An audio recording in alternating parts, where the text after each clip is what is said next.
bienvenue à cette session de travail du cours en e-learning dédié à l'introduction à l'éducation à la citoyenneté mondiale, concept abrégé en ECM. Les cours s'inscrivent dans les activités de formation du projet Au fil de l'eau, environnement, culture, qualité de vie pour éduquer à la citoyenneté mondiale. Le projet, cofinancé par l'Agence italienne pour la coopération au développement, prévoit l'activation dans les villes de Rovereto, Cuneo et Mantoue des communautés éducatives multi-acteurs engagées dans une gestion durable de l'eau dans une perspective locale et inclusive, dans le contexte de la lutte contre le changement climatique et pour la protection de l'environnement. Dans cette perspective, l'éducation à la citoyenneté mondiale est adoptée comme approche de référence à la fois en termes de valeurs et d'opérations. La formation introductive en e-learning vise donc à définir les spécificités et la valeur ajoutée de l'approche de l'ECM appliquée aux thèmes centraux du projet. Cette session a pour objectif de introduire les éléments théoriques clés qui décrivent l'approche de l'ECM et clarifier son sens.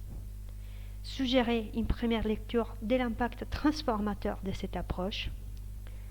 Promouvoir la réflexion et la prise de position individuelle sur les thèmes introduits. La présentation est divisée en 3 parties ou sections. Une première partie introductive nous aidera à comprendre les contextes et les raisons d'une approche transformative telle que l'ECM. La deuxième partie est consacrée aux mots-clés et à leur signification. Nous tenterons de définir la mondialité et la citoyenneté et de comprendre comment ces termes se combinent dans les concepts d'ECM.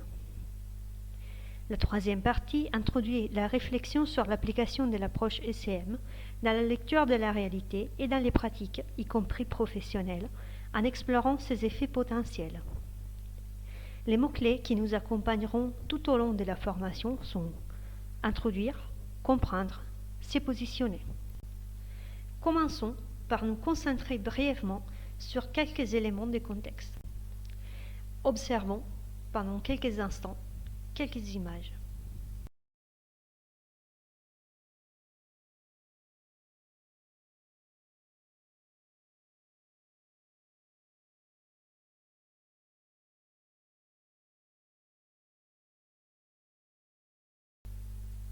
Essayons maintenant de capter quelques mots.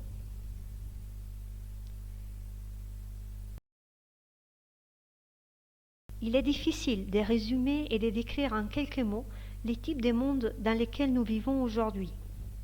Chacun et chacune d'entre nous a sa propre représentation et compréhension de la réalité et du monde. Laissons les images et les mots nous traverser et en évoquer d'autres qui sont significatifs pour nous. Avant de continuer, essayons de nous arrêter et de noter sur une feuille ou dans notre esprit quelques mots ou images capables d'interpréter et de restituer avant tout à nous-mêmes notre représentation et notre compréhension de la réalité mondiale qui constitue l'arrière-plan de notre quotidien. Ces mouvements est important car il nous fournit les points de départ de notre réflexion.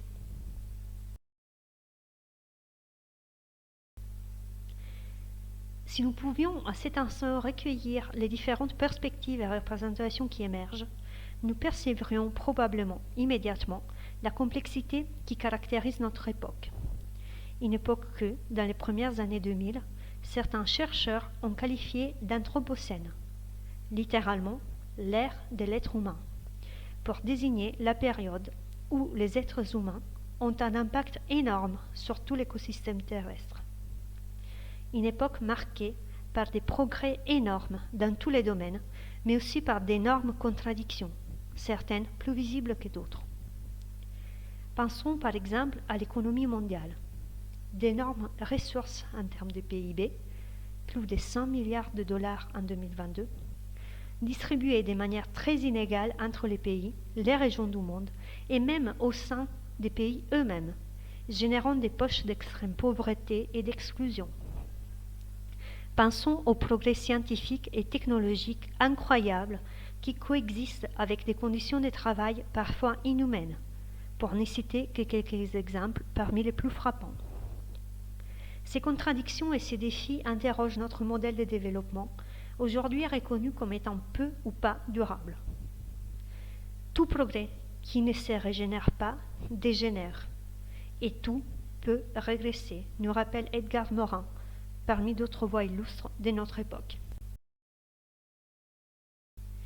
Dans une époque aussi complexe et contradictoire, les personnes, en premier lieu, ainsi que certains groupes et communautés, réclament depuis longtemps attention et changement. Pour générer des changements, nous avons besoin des pistes de réflexion, de compréhension et d'action. Nous avons besoin d'inspiration pour affronter une transition avec conscience et sérieux. Le thème de la transition n'est pas nouveau. Il a été évoqué depuis les années 60, mais au cours des deux dernières décennies, il a pris un nouvel élan, notamment grâce à la grande mobilisation des institutions nationales et mondiales liées aux objectifs de développement durable et à l'agenda 2030. L'idée de base est qu'il peut exister des meilleures alternatives à notre ordre social et à notre système économique actuel, et que pour les changer, une intervention systémique est nécessaire. Les changements systémiques peuvent signifier des réformes institutionnelles progressives, mais ces réformes doivent être fondées et orientées vers une transformation profonde des qualités et des principes fondamentaux de notre système actuel. Dans ces cadres de réflexion très vastes et complexes, l'éducation à la citoyenneté mondiale nous offre une puissante source d'inspiration, en nous fournissant un horizon de valeurs claires ainsi que des indications stratégiques pour une traduction opérationnelle de ces valeurs. En 2013, Oxley et Morris ont défini l'éducation à la citoyenneté mondiale comme une politique éducative itinérante, indiquant déjà une large diffusion au niveau des politiques nationales et internationales.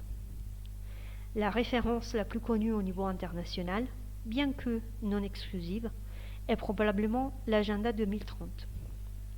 L'éducation à la citoyenneté mondiale est mentionnée dans l'objectif 4 qui concerne l'éducation, et en particulier dans la cible 4.7 qui parle explicitement d'éducation à la citoyenneté mondiale et de son rôle dans la fourniture aux personnes des compétences, des aptitudes et des connaissances nécessaires pour vivre dans la société mondiale actuelle et pour promouvoir les changements pour atteindre la durabilité, l'égalité, les droits de l'homme, la justice sociale et la paix.